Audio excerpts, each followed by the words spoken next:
तमस। उपन्यास 8। शहर में सब काम जैसे बटे हुए थे। कपड़े की ज्यादातर दुकानें हिंदुओं की थीं, जूतों की मुसलमानों की, मोटरों लारियों का सब काम मुसलमानों के हाथों में था। अनाज का काम हिंदुओं के हाथ में। छोटे छोटे काम हिंदू भी करते थे और मुसलमान भी।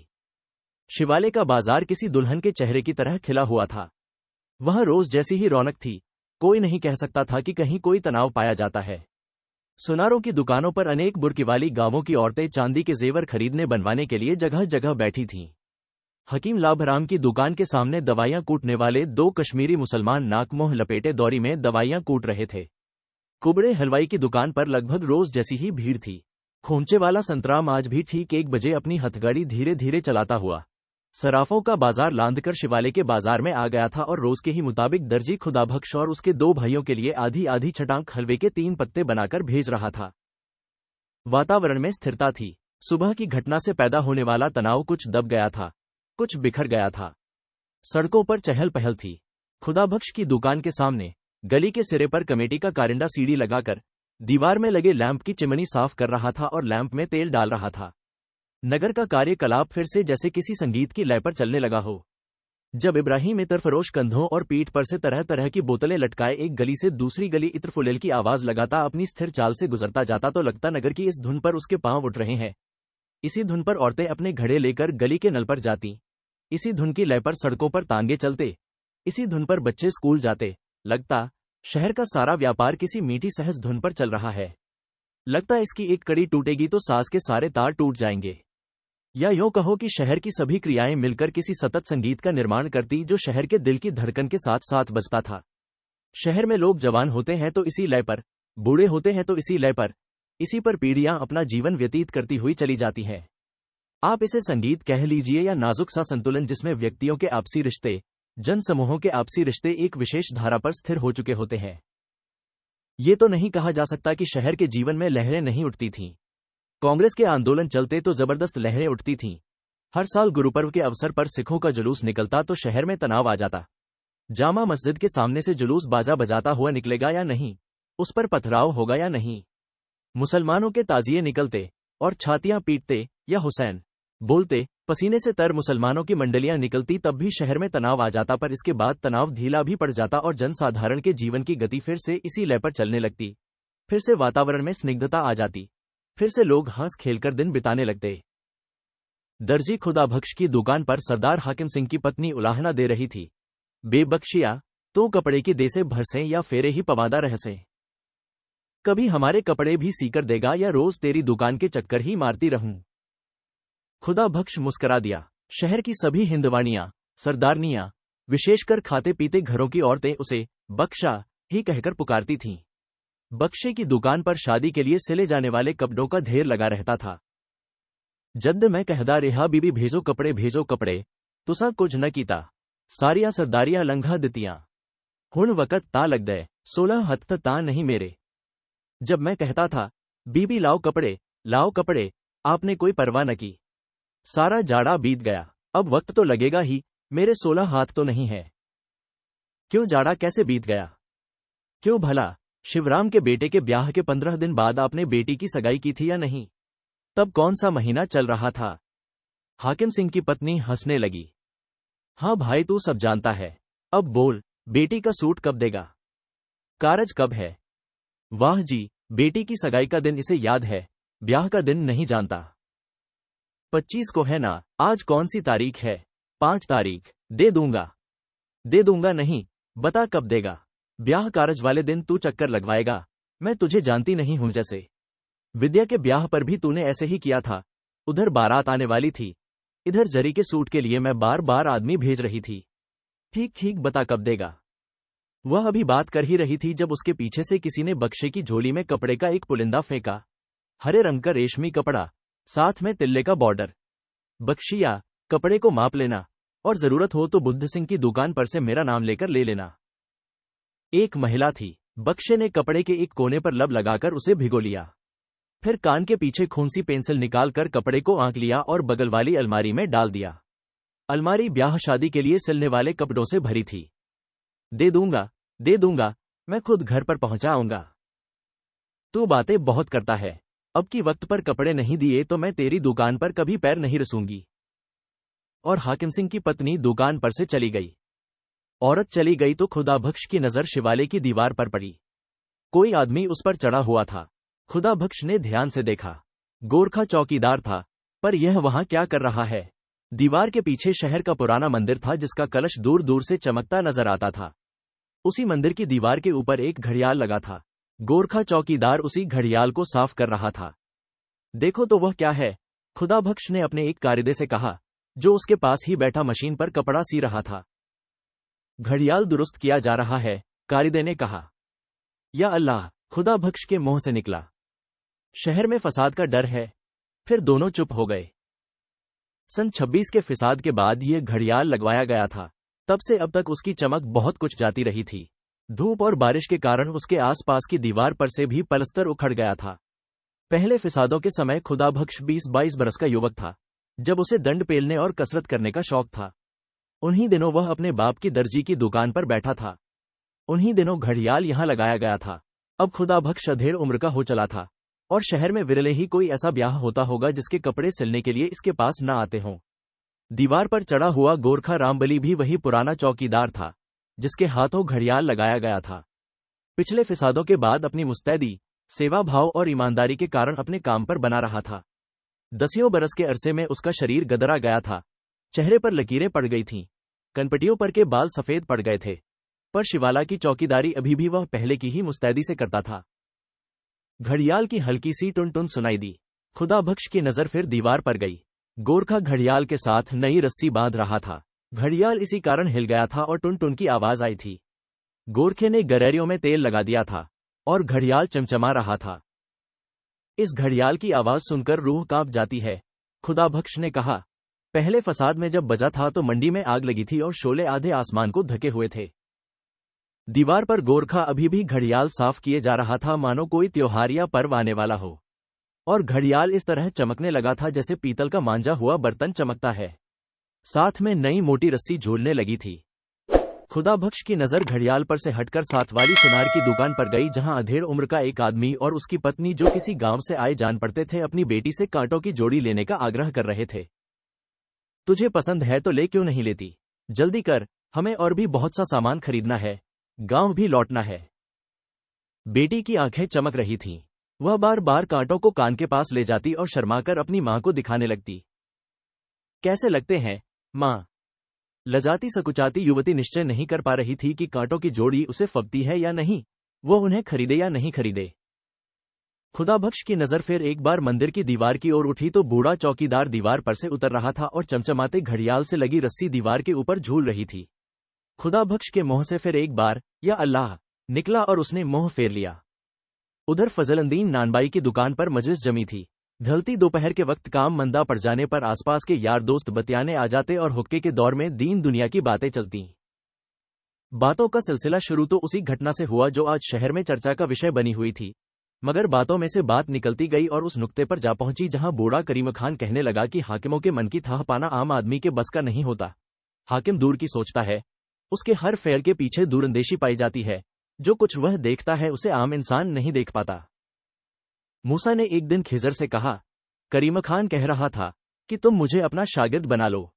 सुन जिलानी सुन, बड़ा सबक आमोज किस्सा है। मूसा छोटा था और मूसा खुद पैगंबर बनना चाहता था। अभी वह पैगंबर बना नहीं था, मगर चाहता बहुत था। खिजर तो पहले ही पैगंबर था, समझे, और उम्र में भी बड़ा था। सब लोग उसकी बड़ी इज्जत करते थे। करीम खान कहे जा रहा था। उसकी छोटी छोटी आंखें सारा वक्त मुस्कुराती रहती और जब हंसता तो अपने जानों पर चपत मारता, जिस पर आसपास बैठे सभी लोग मुस्कुराने लगते। तो एक दिन मूसा ने खिजर से कहा कि तुम मुझे अपना शागिर्द बना लो। खिजर ने कहा, अच्छी बात है, बना लेंगे, मगर एक शर्त पर। वह क्या? मूसा ने पूछा। शर्त ये कि तुम बोलोगे नहीं, मैं कुछ भी करूं, तुम अपना मुंह बंद रखोगे। मूसा ने कहा, मंजूर है। तो खिजर ने उसे अपना शागिर्द बना लिया। अब खिजर उसे सिखाना चाहता था।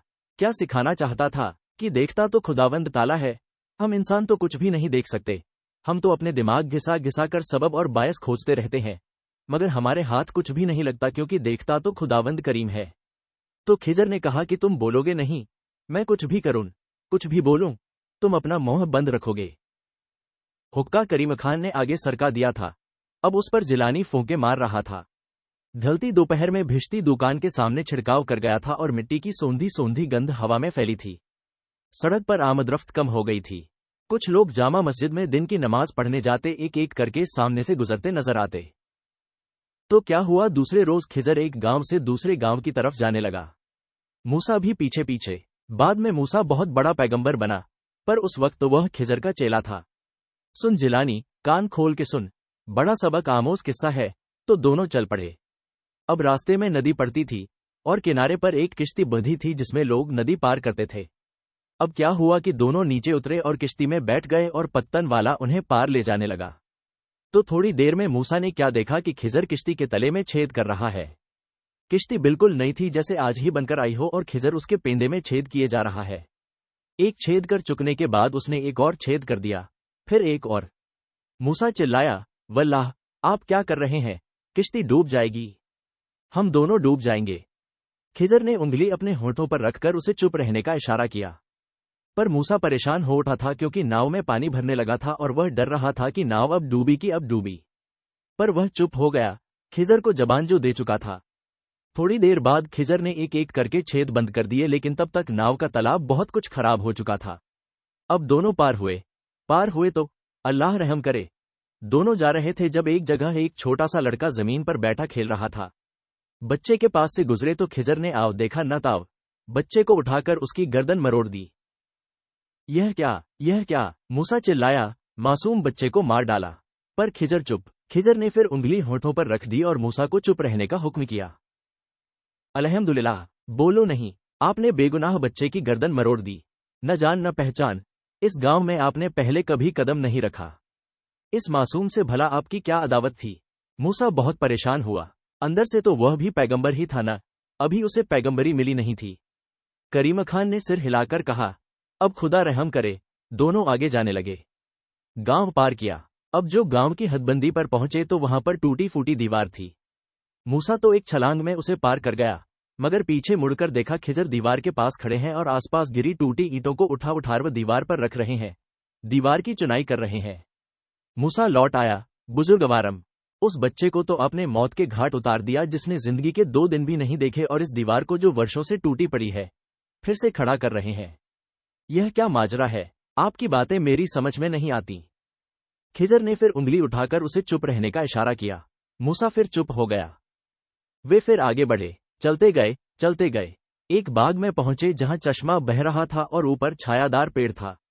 दोनों ने मुंह हाथ धोया और पेड़ के नीचे बैठ गए। अब खिजर बोला, सुन बरखुरदार, वह जहां मैंने किश्ती में छेद किया था और तू बिगड़ने लगा था, दरअसल उस गांव का हाकिम बड़ा जालिम है। वह अपनी ऐशो इशरत के लिए गरीब लोगों की किश्तियां छीन लेता है। मैंने सोचा उस नाव में छेद कर दूं तो हाकिम के आदमी इसे उठाएंगे नहीं, उसे वहीं छोड़ जाएंगे और पत्तन वाले का रोजगार बना रहेगा। मूसा चुपचाप सुनता रहा। पर आपने उस बेगुनाह बच्चे को क्यों मारा? सुनो, अभी बताता हूं। वह बच्चा हराम का बच्चा था, हलाल का बच्चा नहीं था। जिस आदमी की वह औलाद है वह बड़ा जालिम है, जालिम और नापाक। मैंने उस बच्चे को इसलिए कत्ल कर दिया कि वह भी बड़ा होकर जालिम बनता और बेगुनाह लोगों पर जुल्म ढाटा। अब कहो, मैंने अच्छा किया या बुरा किया? मूसा सोच में पड़ गया, उसका सिर झुक गया। मगर आपने उस टूटी फूटी दीवार की मरम्मत क्यों की? इससे किसी को क्या फायदा? वह भी सुनो, खिजर बोला, यह जिस टूटी फूटी दीवार की मैंने मरम्मत की है उसके नीचे खजाना गढ़ा है, बहुत बड़ा खजाना, मगर गांव वालों को इसकी कुछ भी खबर नहीं है। और गांव वाले बहुत गरीब हैं और बहुत जरूरतमंद हैं। मैं उनकी मदद करना चाहता हूं। मैंने दीवार को पक्का कर दिया है।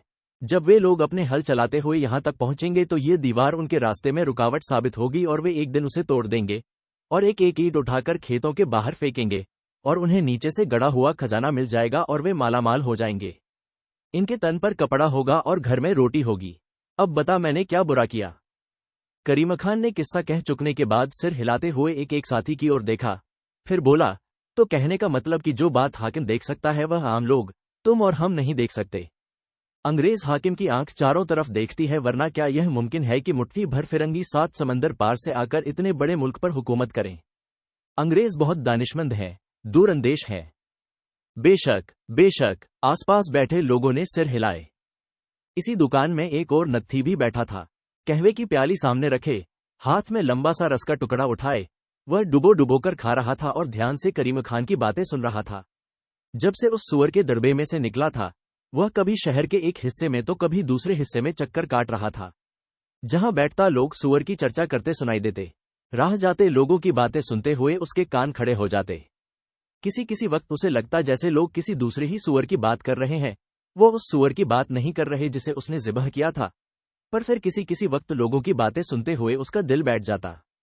यहाँ इस नानबाई की दुकान पर भी बात अगर झगड़ा फसाद नहीं हो तो ये बड़ी मामूली सी घटना बनकर रह जाएगी। सरकार की आंख सब कुछ देखती है तो कोई अनहोनी बात नहीं होगी। नत्थू ने फिर एक बार अपनी जेब छूकर देखी, नोट चरमराया। उसे तसल्ली हुई, भला हो मुराद अली का जो पहले ही सारी की सारी रकम दे गया, वरना अगर अठन्नी हाथ पर रखकर बाकी रकम बाद में देने को कह जाता तो नत्थू चमार उसका कर ही क्या सकता था। मुराद अली जबान का पक्का निकला तो नत्थू को भी अपनी जबान का पक्का होना चाहिए था। पर वह उस दड़बे में से भाग आया था, जबकि उसने मुराद अली से कसम खाकर कहा था कि वह वहां पर उसका इंतजार करेगा। उस कोठरी में उसका दम घुटने लगा था, पर शहर में पहुंचने की देर थी कि उसका खून ठंडा पड़ गया था। जगह जगह सुअर की चर्चा हो रही थी। वह अंदर ही अंदर बड़ा परेशान था। तरह तरह के विचार उसके मन में घूम रहे थे। जितनी अधिक घबराहट बढ़ती जाती उतना ही अधिक उसके विचारों में बिखराव आता जाता। बात करे तो किससे और पूछे तो क्या, उसके साथ बहुत बड़ा धोखा हुआ था। मुराद अली ने सलोतरी का नाम लेकर सुअर मरवा लिया था और मस्जिद के सामने फिंकवा दिया था। पर क्या मालूम ये कोई दूसरा सुअर रहा हो। उसने मस्जिद वाले सुअर को देखा तो वह नहीं था। उसका मन बार बार बेचैन हो उठता। अगर यह वही सुअर है तो क्या होगा? अगर लोगों को पता चल जाए कि उसी ने सुअर मारा था तो क्या होगा? इसी बेचैनी में कभी उसका मन करता भागकर घर चला जाए और अंदर से सांक चढ़ाकर पड़ रहे, कभी उसका मन करता गलियों में घूमता भटकता रहे, कभी कुछ कभी कुछ। मैं घर नहीं जाऊंगा, रात होते ही मोतिया रंडी के पास जाऊंगा। वह 1 रुपया मांगेगी तो मैं 5 रुपए दूंगा। रात भर उसके पास रहूंगा। पर सड़कों की खाक दिन भर छानते रहने के बाद उसे अपनी पत्नी की याद सताने लगी। इस वक्त अपने घर में होता तो अपने साथी चमारों के साथ बैठकर चिलम पीता, 2 बातें करता। नहीं, मैं अपने डेरे पर जाऊंगा, नहाऊंगा, कुर्ता बदलूंगा, घरवाली को पास में बैठाकर उससे बातें करूंगा।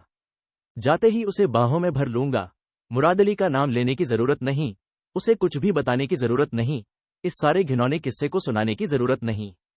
उसकी छाती पर सिर रखूंगा तो चैन मिलेगा। मोतिया के पास जाऊंगा तो कड़वा बोलेगी, बुरा भला कहेगी। घरवाली चुप रहने वाली औरत है, ढाढ़स बंधाने वाली, सुख पहुंचाने वाली। नत्थू ने मन ही मन कहा, 2 रुपए मोतिया को देने की बजाय घरवाली के लिए कुछ ले जाऊंगा। वह खुश हो जाएगी, कहेगी तुम क्यों लाए, मेरे पास सब कुछ है। वह कभी कुछ नहीं मांगती। उसे लगा जैसे दूर बैठे हुए भी वह उसे अपनी बाहों में लिए हुए है और उसके मन का सारा क्षोभ दूर होता जा रहा है।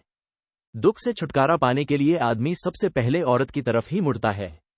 औरत को बाहों में लेने पर उसके सभी क्लेश मिट जाएंगे, उसे इस बात का विश्वास बना रहता है। वह बड़े सबवाली औरत है, उसकी छातियों में प्यार भरा है। कहखाना धुएं से अटा पड़ा था। दुकान के बाहर 2 बेंच रखे थे जिन पर बोझा उठाने वाले मजदूर बैठे टीन की प्लेटों में खाना खा रहे थे। दाल की तश्तरी सामने रखे, बेंच के आर पार टांगे लटकाए, नान तोड़ रहे थे। सड़क पर भिश्ती फिर से छिड़काव कर रहा था। तभी देर से ढोल बजने की सी आवाज आई। बाहर बैठे मजदूरों ने पीछे मुड़कर सड़क की ओर देखा। ढोल बजने की ही आवाज थी और बराबर नजदीक आती जा रही थी। कहवाखाने के अंदर लोग चुप हो गए। क्या है? किसी ने पूछा। मुनादी है, किसी ने जवाब दिया, इधर ही आ रही है। इतने में एक तांगा जिस पर कांग्रेस का झंडा लहरा रहा था और तांगे के अंदर बैठा कोई आदमी ढोल पीट रहा था, लगभग नानबाई की दुकान के सामने ही आकर रुक गया। अगली सीट पर से एक आदमी उठकर खड़ा हो गया। तभी ढोल पीटना बंद हो गया और वह आदमी उठकर मुनादी करने लगा, वतन का फिक्र कर, ज्यादा मुसीबत आने वाली है। तेरी बर्बादियों के तज़किरे हैं आसमानों में। साहिबान, आज शाम के 6 बजे गंजमंडी में जिला कांग्रेस कमेटी की तरफ से एक आम पब्लिक जलसा होगा जिसमें हिंदुस्तान की आज़ादी की जद्दोजहद में अंग्रेजी सरकार की फूट की नीति का पर्दाफाश किया जाएगा और सारे शहर के अवाम से अपील की जाएगी कि वे अमन को बरकरार रखें। भारी तादाद में शामिल होकर जलसे की रौनक बढ़ाएं। तांगे की पिछली सीट पर जर्नैल ढोल थामे बैठा था। मुनादी कराने वाला शंकर था जो मुनादी खत्म कर चुकने पर फिर से अपनी सीट पर बैठ गया था। ढोल फिर से बजने लगा और लहराते झंडे के साथ तांगा वहां से रवाना हो गया। तांगा जब दूर निकल गया तो एक मजदूर दूसरे से बोला, गंजमंडी तो एक बाबू नी पंड चुटकी आ रिहा सीजे बाबू हकड़ लगा, आजादी आवण वाली है। मैं हंस के कहा, आवे आजादी बाबूजी सानू के, असा हुण की पंड चक्कनीए, पिछों भी पंड चक्कांगे, कहकर मजदूर ठहाका मारकर हंस पड़ा और उसके लाल लाल मसूड़े चमक उठे। असा हुण वी पंड चक्कनी ते पिछों वी पंड चक्कनी, और वह फिर हंसने लगा। बाबू ने कहा, आजादी आने वाली है। मैंने कहा, आए आजादी, पर हमें क्या, हम पहले भी बोझा धोते हैं, आजादी के बाद भी बोझा धोएंगे। तभी कहवाखाने के अंदर बैठा दाढ़ी वाला एक अधेड़ उम्र का आदमी बोला, वह आदमी पकड़ा गया है या नहीं जिसने मस्जिद की तौहीन की थी? खंजीर का बच्चा, उसके हाथ पांव में कीड़े पड़े, बहुत बुरा हुआ है, कोई बुदबुदाया। नत्थू ने सुना और सिर से पांव तक सहर उठा। फिर कोई और आदमी बोला, सुना है कोई गाय भी मारी गई है, गंदे नाले के पास कोई मारकर फेंक गया है, यह भी बहुत बुरा हुआ है। इस पर छोटी छोटी आंखों वाला हंसमुख बुजुर्ग करीम खान फिर से बाज करने लगा, कुरान शरीफ में फरमाया है कि इंसान की खेतियां मेरे हुक्म से खड़ी हैं, इंसान के सब इरादे मेरे हुक्म पर खड़े हैं। मेरा हुक्म नहीं होगा तो लहलहाती खेतियां झुलस जाएंगी, मेरे हुक्म पर बाढ़ आएगी, शहरों के शहर तबाह हो जाएंगे। और बूढ़े ने कहा, सभी कुछ मालिक के हाथ में है, इंसान के हाथ में कुछ भी नहीं। सब काम पाक परवरदिगार के हुक्म से होते हैं, उसका जो हुक्म होगा वही होगा। आसपास बैठे लोगों ने सिर हिलाए, हुक्के का दौर बराबर चलता रहा। बाहर एक मजदूर ऊंची हैक लगाकर गाने लगा, ओए उड़ी उड़ी किया तक्कने, माहिरे सुथने नी चुड़ियां, क्यों तुम झुक झुक कर मेरी सलवार के चुन्नटों को घूरे जा रहे हो? यह वही मजदूर था जो कुछ देर पहले खी खी करके बाबू के साथ हुए अपने वार्तालाप को दोहराता रहा था। उसके हंसोड़ बेपरवाह स्वभाव को देखकर नत्थू को रश्क हुआ। तभी सड़क पर फिर हरकत हुई। चलते चलते लोग खड़े हो जाने लगे और सबकी नजरें दाईं ओर घूम गईं, जिस ओर जामा मस्जिद थी। पीर साहिब तशरीफ लाए हैं, गोलरा शरीफ के पीर आए हैं। सड़कों पर खड़े किसी आदमी ने नानबाई से कहा और दिल पर हाथ रखे पीर साहिब की राह देखने लगा। नानबाई भी उठकर खड़ा हो गया। तभी कहवाखाने के अंदर बैठे सभी लोग बाहर आ गए और सड़क पर जैसे पलके बिछाए पीर साहिब की आमद का इंतजार करने लगे। एक कद्दावर दाढ़ी वाला व्यक्ति नमूदार हुआ, लंबा काला कुर्ता, गले में बड़े बड़े मणकों वाले 3-4 हार, पगड़ी के पीछे गर्दन पर गिरते हुए लंबे बाल, हाथ में तस्बीह, चौड़े गोरे चेहरे से नूर बरस रहा था। दाएं बाएं और पीछे बहुत से मुरीद चले आ रहे थे। नानबाई बढ़कर आगे आ गया और सिर झुका, जानू पर हाथ रखकर सड़क के बीचों बीच खड़ा हो गया। पीर साहिब ने अपना बायां हाथ आगे बढ़ाया। नानबाई ने उसे झुककर आंखों से चूमा, फिर अपना दायां हाथ दिल पर रखे पहले की तरह आगे की ओर दोनों हाथ बांधे झुका झुका खड़ा हो गया।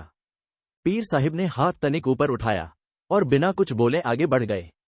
बारी बारी से सड़क पर खड़े लगभग सभी आदमी उनके पास गए। सभी ने अपनी आंखों से पीर साहिब के हाथ चूमे, सभी को पीर साहिब ने दुआ दी। बहुत पहुंचे हुए पीर हैं, नानबाई ने अपनी जगह पर लौटते हुए कहा। वल्लाह, चेहरे पर कितना जलाल है, पेशानी से नूर बरसता है। और लोग भी लौट आए थे। कुछ लोग वहीं से अपने अपने घरों की ओर चले गए। कहवाखाने में अब पीर साहिब की चर्चा चल पड़ी। बहुत पहुंचे हुए हैं, दिल की बात बूझ लेते हैं, नानबाई कहे जा रहा था। फिर वह तख्ते पर बैठा अंदर की ओर मोह करके बोला, मैं एक बार जियारत करने गोलरा शरीफ गया। पीर साहिब के हुजूर में पहुंचा तो मुझे देखकर कहने लगे, कुछ दाने उठा ले। देखता क्या है, सामने गेहूं के दानों का ढेर लगा था। मैंने यूं ही झुककर मुट्ठी में कुछ दाने उठा लिए। इस पर पीर साहिब ने फरमाया, बस सिर्फ 170 दाने, ज्यादा उठा लेता। मैं हक्का बक्का वहीं बैठकर दाने गिनने लगा। पूरे 170 दाने थे। इस पर करीम खान बोला, इनके हाथ में बड़ी शफा है। मेरा पोता है, अब तो रोटा हो गया, जब छोटा सा बच्चा था तो उसे कनपेड़े हो गए, दोनों गाल सूज गए। किसी ने कहा, गोलरा शरीफ के पास ले जाओ। पीर साहिब ने इशारा किया, बच्चे को मेरे सामने लिटा दो। मैंने लिटा दिया। फिर उन्होंने पास रखा बड़ा सा छुरा उठाया और उसे एक एक बार बच्चे के दोनों गालों को छुवा दिया। फिर हाथ के पंजे पर अपने मुंह से अपनी लब ली और बच्चे के दोनों गालों पर लगा दी। बस इतना ही। मैं पीर साहिब की कदमबोसी करके बच्चे को उठाकर घर ले आया। घर पहुंचते पहुंचते सूजन उतर चुकी थी और बुखार जा चुका था। पीरों दस्तगीरों के हाथ में शफा होती है। उधर मसियाड़ी के पास बाबा रोडा बैठता है, उसके हाथ में भी बड़ी शफा है। पीर साहिब काफिरों को हाथ नहीं लगाते, काफिरों से नफरत करते हैं। पहले पीर साहिब के पास हर कोई जा सकता था, अगर कोई काफिर इलाज के लिए आए तो छड़ी की नोक उसकी नब्ज पर रखते थे, छड़ी का दूसरा सिरा कान पर लगाते थे और नब्ज सुन लेते थे, पर अब वह किसी काफिर को नजदीक नहीं आने देते। अक्सर गर्मी के मौसम में शहर नहीं आते, अब की बार ही आए हैं। पीरों के लिए गर्मी सर्दी क्या मुमकिन है इन तक खबर पहुंची हो, वह जो मस्जिद को नापाक किया गया है। इन्हें हर बात की खबर रहती है, इन्हें कोई बताने थोड़े ही गया होगा, इन्हें अपने आप पता चल जाता है, अपने आप इल्म हो गया होगा और पहुंच गए होंगे। इनकी नजर चाहिए, पीर फकीर की बद्दुआ लग जाए तो शहरों के शहर तबाह हो जाते हैं। बजा है, वाज करेंगे क्या? क्या मालूम, जुम्मा तक रहे तो जरूर करेंगे। जो आए हैं तो जुम्मा तक तो रुकेंगे ही, वाज तो करेंगे ही, जो आए हैं तो शहर को पाक करके ही जाएंगे। नत्थू वहां से निकला तो दोपहर अलसा रही थी, उसका दिल फिर हल्का हल्का महसूस करने लगा। एक प्रकार की धुकधुकी जो सुबह से उसे परेशान करती रही थी, एक अज्ञात सी आशंका जो उसके दिल को कुरेदती रही थी, अब बहुत कुछ दूर हो गई थी। शहर भर में रौनक थी, चहल पहल थी, लोग सुअर फेंकने वाले की बात करते मगर उसे सिरफिरा पागल कहकर दो एक गालियां देते और फिर इस घटना को भूल भी जाते थे। फिर वही क्यों इतनी सी बात को अपनी छाती का बोझ बनाता फिरे। उसने ये भी देख लिया था कि उसके बारे में किसी को कानों कान खबर तक नहीं हो पाई। सभी लोग इस घटना को किसी जनूनी का पागलपन या किसी कराड़ की शरारत कह रहे थे। मुराद अली ही केवल इस बारे में जानता है, तो क्या मुसलमान होकर वह किसी से कहेगा कि उसने ये बुरा काम करवाया है?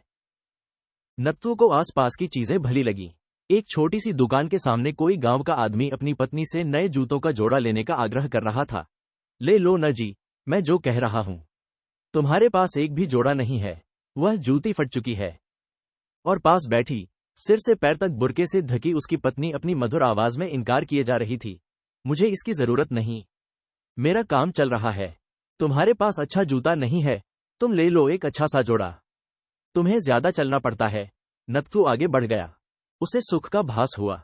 वह सड़क पार करके दाएं हाथ आ गया और धीरे धीरे आगे बढ़ने लगा। नानबाइयों की दुकानों की एक और कतार आ गई थी। बड़े बड़े देग और देगों में से उठती मांस मसालों की गंध और नानों के ढेर। दुकानें खचाखच भरी थीं। ज्यादा लोग मजदूर, बोझा धोने वाले या आसपास के गांवों में से आने वाले परिवार थे। दिन भर के काम के बाद अथवा खरीद फरोख्त के बाद भोजन पर टूट रहे थे। यह बाजार शहर के एक सिरे पर था। खाना खा चुकने के बाद किसान लोग अपनी अपनी बैलगाड़ियों पर बैठकर शहर के बाहर उन लंबी राहों पर निकल जाएंगे जो उन्हें अपने अपने गांवों को ले जाती हैं। नानबाइयों की दुकानों के पीछे उसे जामा मस्जिद की ऊंची भव्य इमारत नजर आई। ढलती दोपहर में मस्जिद और भी ज्यादा धुली धुली और सफेद लग रही थी। वही रोज का सा दृश्य था। सीढ़ियों पर भिखमंगे, लेटने सुस्ताने वाले गजदूर, आने जाने वाले लोगों का तांता। सहसा उसने देखा, बड़े मेहराबदार दरवाजे में से सैकड़ों लोग एक साथ निकल आए हैं। जोक दर जोक लोगों का हुजूम अंदर से निकल रहा है। वे फाटक पार करके आते, सीढ़ियों के सिरे पर अपना अपना जूता पहनते या हाथ में लिए सीढ़ियां उतरने लगते। नत्थू देखता रह गया। केवल ईद के दिन इतने ज्यादा लोग मस्जिद में से निकलते नजर आया करते थे। तो क्या आज कोई वाज था? उसे सहसा ख्याल आया, क्या गोलरा शरीफ के पीर तो वाज देने नहीं आए थे? क्या वाज देने के बाद ही तो वह नहीं लौट रहे थे?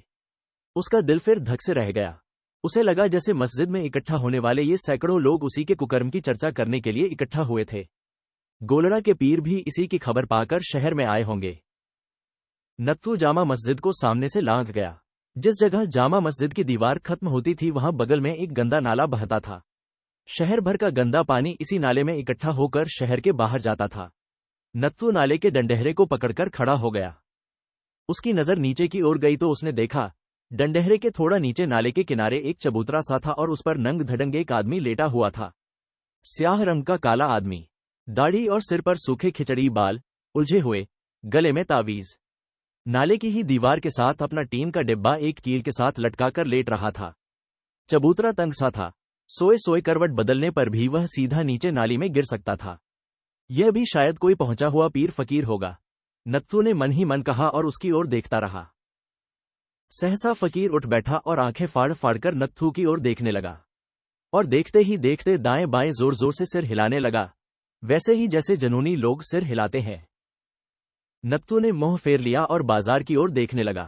थोड़ी देर बाद जब उसने फिर मुड़कर देखा तो उसने सिर हिलाना छोड़ दिया था और फटी फटी आंखों से नत्थू की ओर देखते हुए अपनी तर्जनी से उसे अपनी ओर बुला रहा था। नत्थू सहम सा गया। वह डर गया कि यह फकीर कहीं उस पर कोई जादू टोना न कर दे या उसे बटुआ न दे दे। उसने जेब में हाथ डाला और एक इक्कनी निकालकर फकीर के सामने फेंक दी और वहां से चलने को हुआ। उसके देखते ही देखते फकीर ने इक्कनी उठा ली और नाले में फेंक दी और फिर उसकी ओर घूरते हुए तर्जनी हिला हिलाकर उसे अपनी ओर बुलाने लगा। नत्थू डर गया और कांपकर वहां से हट गया। बड़ा बाजार में बड़ी चहल पहल थी। नत्थू को शहर का यह इलाका सबसे ज्यादा आकर्षक लगता था। सोडा वाटर की दोनों दुकानों पर रंगारंग की असंख्य बोतलें चमक रही थीं। नीचे उजले कपड़े पहने दुकानदार पालथी मारे नींबू पानी के गिलास भर भरकर ग्राहकों को दे रहे थे।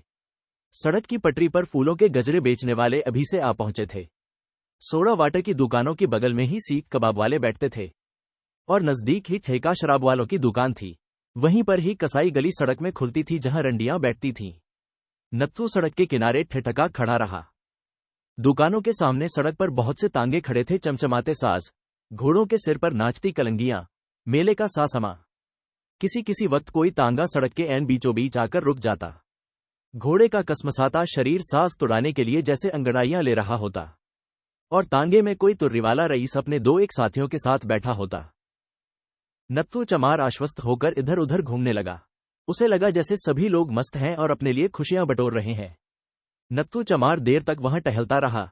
फिर जब शाम हो गई और बाजार में रौनक और भी ज्यादा बढ़ गई तो वह लपककर सीख कबाब वाले की दुकान पर जा पहुंचा। वहां से उसने अठन्नी के कबाब लिए और सीधा देसी शराब के ठेके पर जाकर बेंच पर बैठ गया और खुशी खुशी बैठकर खाने लगा और घुट घुट करके शराब पीने लगा। शाम के साए उतर आए और बड़ा बाजार की बत्तियां जल उठीं।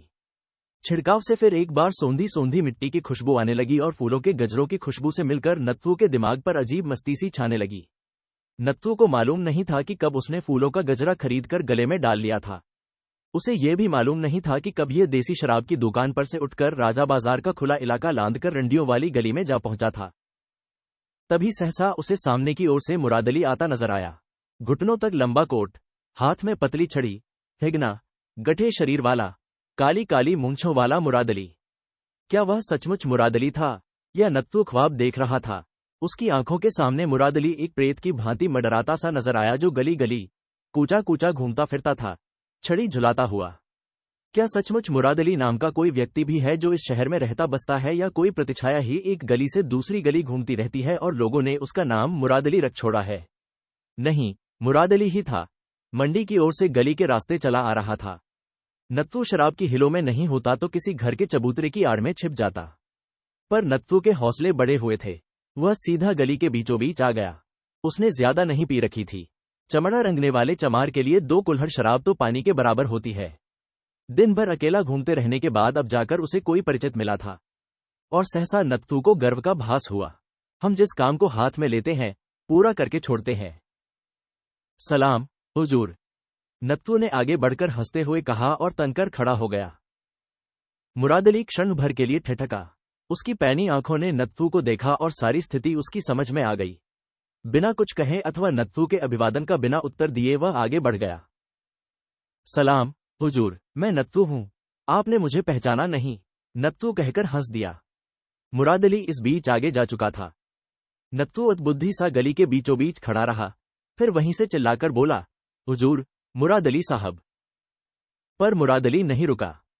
सहसा नत्थू के मन में एक विचार उठा, मुझे कम से कम मुरादली को बता तो देना चाहिए कि मैंने उनका काम कर दिया है। वह इस मुगालते में तो न रहें कि मैं यहां घूम रहा हूं और उनका काम पूरा नहीं किया है। नत्थू लड़खड़ाता हुआ मुरादली के पीछे हो लिया। आगे और ज्यादा अंधेरा था मगर दूर मुरादली की काया उसे बराबर नजर आ रही थी। वह गिरता पड़ता बढ़ता गया। जैसे तैसे वह भागने लगा था। हुजूर को बताना तो बहुत जरूरी है कि काम पूरा हो गया है। उसे लगा जैसे वह मुरादली के नजदीक पहुंच रहा है। वास्तव में गली सूनी होती जा रही थी और उसे लगा जैसे मुराद अली ने अपनी चाल धीमी कर दी है। हुजूर, मैं कहना भूल गया। वह काम हो गया था। वक्त पर भेज दिया था। हथकड़ी वाले आ गए थे। तभी नत्थू ने देखा कि मुरादली रुक गया है और अपनी छड़ी उठाए उसकी ओर देख रहा है। अभी मुरादली उसकी ओर बढ़कर आएगा, मगर उसने छड़ी को ऊंचा क्यों उठा रखा है और वह कुछ भी बोलता क्यों नहीं? अंधेरी गली के एक सिरे पर दोनों खड़े एक दूसरे को घूरे जा रहे थे। नत्थू ने फिर एक बार कहा, आपका काम हो गया था हुजूर, ठिकाने लगा दिया था हमने। उसके कहने की देर थी कि उसे लगा मुरादली फिर घूमकर आगे आगे जाने लगा है। कदम बढ़ाए आगे बढ़ता जाता है। गली के सिरे पर ढलान आ गई है और वह ढलान पर चढ़ता जा रहा है। नत्थू ने नजर उठाई। मुरादली फिर दूर जा चुका था। गली में से निकलकर शिवालय की ओर जाने वाली ऊंची ढलान पर चढ़ता जा रहा था। पीठ पीछे नत्थू को फिर लगा जैसे कोई प्रेत बढ़ता जा रहा है, दूर होता जा रहा है, लेकिन आंखों से ओझल नहीं हो रहा है। दरवाजा खोलने पर नत्थू को दहलीज पर खड़े देखकर नत्थू की पत्नी की जैसे जान में जान आई और उसकी आंखों में आंसू छलक आए। तुम ऐसे नहीं किया करो जी। वह रोती हुई खाट पर जा बैठी। मेरा दिल डूब डूब रहा था। मैं सोचूं तुम गए तो कहाँ गए। यह भी कोई तरीका है। परेशान कर दिया। साड़ी के पल्लू से आंख पोंछकर वह उसकी ओर देखती रही और सहसा मुस्कुरा दी। यह क्या स्वांग बनाकर आए हो। कान में फूलों का गजरा लटका रखा था। किसके पास गए थे। मगर नत्थू चुप रहा और चुपचाप खाट पर जा बैठा। शराब पी है तो हंसते गाते क्यों नहीं हो। पहले जब पीते थे तो हंसते हुए घर लौटते थे। नत्थू की पत्नी भगवान से धीरज का वरदान लेकर आई थी। नत्थू क्रोध में आकर कभी बकझक भी करता तो आगे से बोलती नहीं थी। इतना भर कहती, कह लो, मन हल्का कर लो। या फिर एक और को सिमटकर खड़ी हो जाती और होठों पर उंगली रखकर कहती, बस और कुछ मत कहो। बाद में तुम्हें ही पछतावा होगा। अब किसी के मांस में तो कोई कांटा चुभोए, मिट्टी के लोंदे में कोई क्या कांटा चुभोए। उसके शीतल स्वभाव के कारण नत्थू चमार भी चुप रहने लगा था। पड़ोस की कोठरियों में कुछ नहीं तो 20 चमार और उनके परिवार रहते थे और सभी घरों से उसका मेल मिलाप था। सभी का सुख दुख बांटती थी। अपने थोड़े में ही संतुष्ट रहने वाली और भगवान से डरने वाली स्त्री थी। कुछ लोगों में स्वभाव से ही ऐसी सूझ होती है कि वे अपनी स्थिति को भली भांति समझ लेते हैं और जिंदगी से कुछ भी ऐसा नहीं मांगते जिसके मिलने की संभावना न हो। इसीलिए उनका मन सदा खिला खिला रहता है। नत्थू अभी भी चुपचाप बैठा था। तुम बोलते क्यों नहीं। तुम इतनी देर बाहर रहे, मैं मछली की तरह तड़पती रही हूं। नत्थू ने आंख उठाकर अपनी पत्नी की ओर देखा। एक बाढ़ सी उसके दिल में उठी। सहसा उसने सिर झटक दिया। भाड़ में जाए मुरादली और उसका सुअर। उसने मन ही मन कहा, हम तो घर लौट आए हैं। बड़े वाले मेरे बारे में पूछते थे। हाँ पूछते थे, एक आध बार पूछा था। तुमने क्या कहा। मैंने कहा काम पर गए हैं, आते ही होंगे। क्या बार बार पूछते थे। नहीं जी, लोग काम पर जाते नहीं हैं। शाम को साथ वाली ने पूछा तो मैंने कहा घोड़े की खाल उतारने गए हैं। एक हल्की सी मुस्कुराहट नत्थू के होठों पर दौड़ गई। मगर तुम कहाँ गए थे। फिर बताऊंगा। नत्थू की पत्नी उसके मुंह की ओर देखती रही। पहले तो ऐसा कभी नहीं हुआ था कि नत्थू उससे कोई बात छिपा जाए। मगर चुप रहना बेहतर था। चुप रहूंगी तो कुछ दिन बाद अपने आप बता देगा। नहीं पूछूंगी। तुम नहीं चाहते तो नहीं पूछूंगी। खाना खाओगे। मैं अभी मिनटों में गरम गरम रोटियां सेक देती हूं। चाय के साथ रोटी खा लो। और वह खाट पर से उतर आई। पर किसी भावावेश में नत्थू ने उसे रोक लिया और अपनी ओर खींचकर अपने पास बैठाए रखा। नहीं, तुम इधर ही बैठो। पत्नी उसके साथ सटकर बैठी रही। तुमने खाना खाया। नत्थू ने भावावेश में उसके बाल सहलाते हुए पूछा। हाँ खाया। पत्नी को नत्थू का व्यवहार अनोखा सा लगा। झूठ बोलती हो, सच बता, खाना खाया। पत्नी ने आंख उठाकर हंसते हुए कहा, हमने बनाया था, पर हमसे खाया नहीं गया। सुबह को खाया था या नहीं। खाया था। फिर झूठ। सच सच बता, खाया था। उसने फिर पति की ओर देखा और हंस दी। नहीं खाया था। मैं तुम्हारी बाट देख रही थी, खाती कैसे। और जो आज रात भी मैं नहीं आता, तो आते क्यों नहीं, मुझे मालूम था तुम आओगे। कोई धूमिल अस्पष्ट सी अकुलाहट थी जो नत्थू के दिल को अभी भी मथ रही थी। इस धुकधुकी के कारण वह सड़कों पर चक्कर लगाता रहा था। इसी कारण उसने शराब पी थी। पत्नी के साथ बैठने पर भी अंदर ही अंदर कोई शंका उसका कलेजा चाट रही थी। सहसा नत्थू को खटका सा हुआ और उसे लगा जैसे मुरादली दरवाजे के बाहर खड़ा है और उसकी छड़ी की नोक दरवाजे पर रखी है। उसका दिल धक से रह गया। फिर उसने मन ही मन अपने को आश्वासन देते हुए कहा, मुरादली ने मुझे पहचाना नहीं होगा वरना बात तो करता। चुपचाप चला गया। उसने जरूर यही समझा होगा कि कोई पियक्कड़ है जो नशे में धुत उसे परेशान करने आया है। आखिर 5 रुपए का नोट वह मेरे हाथ में देकर गया था। मैं जानती थी तुम्हें कोई क्लेश है, तुम खुश नहीं हो, इसीलिए मैं घबरा रही थी। नत्थू ने घूमकर पत्नी को देखा। वह एकटक उसकी ओर देखे जा रही थी। लोग कहते थे शहर में गड़बड़ का डर है। किसी ने सुअर मारकर किसी मस्जिद के आगे फेंक दिया था। इससे भी मैं घबरा रही थी। मैं कहूं कोई गड़बड़ हो गई तो मैं तुम्हें कहां ढूंढने जाऊंगी। नत्थू ठिठक कर पत्नी के चेहरे की ओर देखने लगा। कौन सा सुअर, कैसा सुअर। सुअर कैसे होते हैं। उसकी पत्नी हंस दी। उसे भला लग रहा था कि नत्थू लौट आया है। वह चाहती थी कि दोनों बैठे रहें और इसी तरह बतियाते रहें। काला था या सफेद? नत्थू ने पूछा। उसके कान पत्नी के उत्तर की ओर लगे हुए थे। इससे क्या फर्क पड़ता है? तुमने देखा था।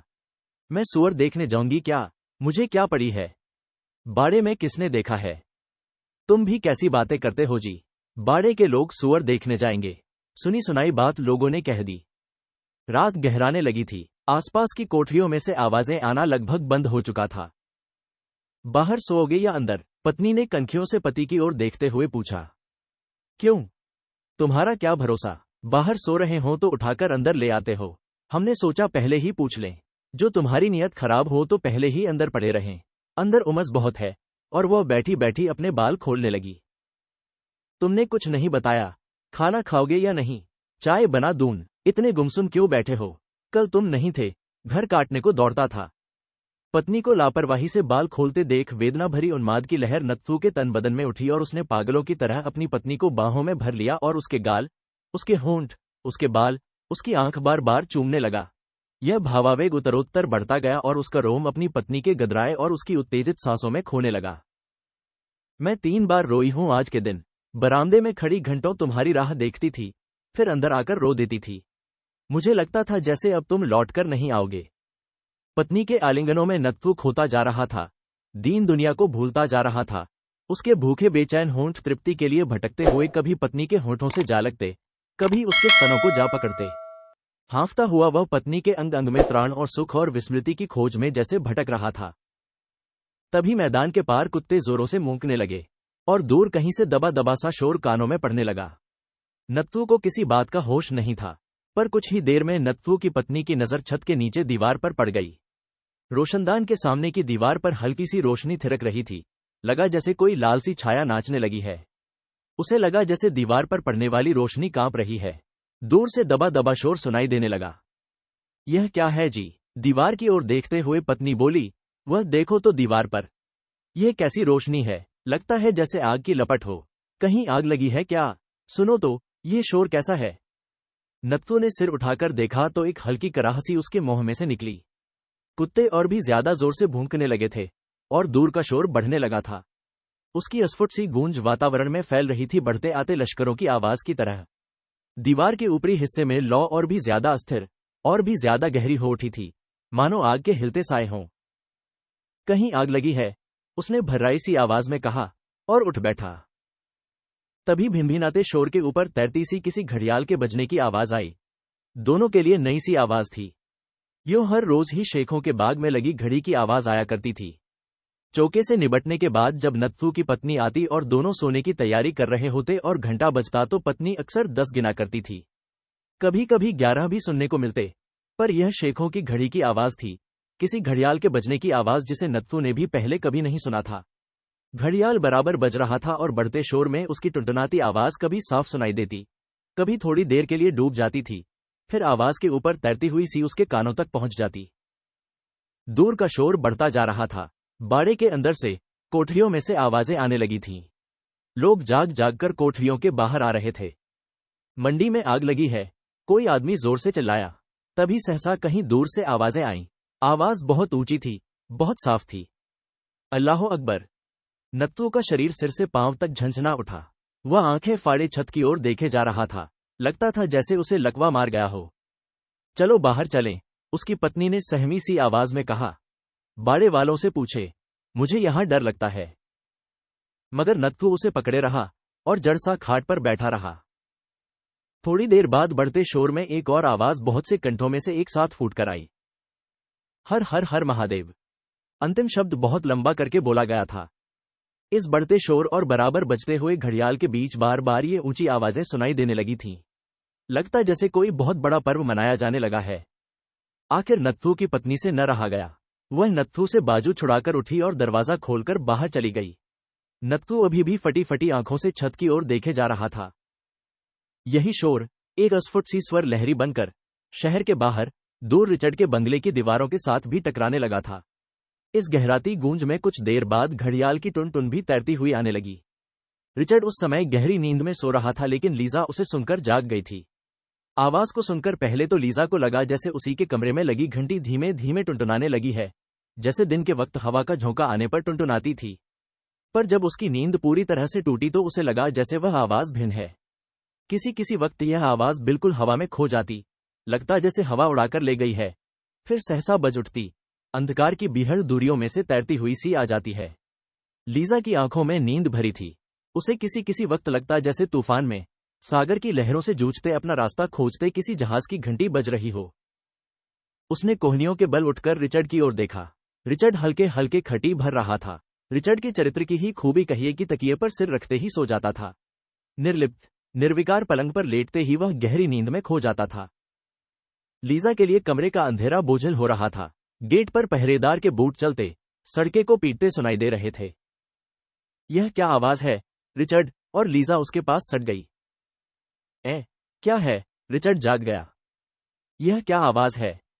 कुछ नहीं, सो जाओ। और रिचर्ड ने करवट बदल ली। पर लीजा ने अपनी बांह उसके गले में डाल दी। कहीं कोई घड़ियाल सा बज रहा है रिचर्ड, लीजा ने कहा, जैसे किसी गिरजे की घंटी हो। रिचर्ड जाग गया। उसने ध्यान से सुना और कोहनियों के बल उठ बैठा। गिरजे की घंटी की आवाज ज्यादा गहरी होती है। यह मंदिर की घंटी जैसी आवाज है, हिंदुओं के मंदिर की घंटी जैसी। यह इस वक्त क्यों बज रही है रिचर्ड? क्या हिंदुओं का कोई बड़ा दिन है? इस घड़ियाल को सुनते हुए लगता है जैसे समुद्र में तूफान उठा हो और कोई जहाज खतरे की घंटी बजा रहा हो। रिचर्ड चुप रहा। शहर की ओर से आने वाला भिनभिनता सा शोर उत्तरोत्तर बढ़ रहा था। कभी कभी कोई आवाज इस भिनभिनाते शोर में से ऊपर उठ जाती, जैसे कोई किसी को बुला रहा हो, फिर उसी शोर के सागर में डूब जाती। तभी अंधकार की लहरों पर तैरती हुई एक और आवाज आई, अल्लाह हो अकबर।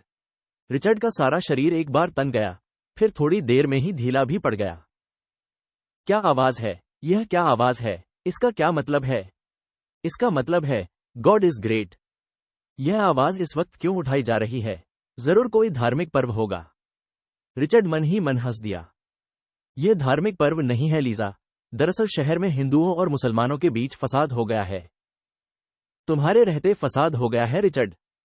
रिचर्ड को लगा जैसे सब कुछ जानते बूझते हुए लीजा यह अटपटा सवाल कर रही है।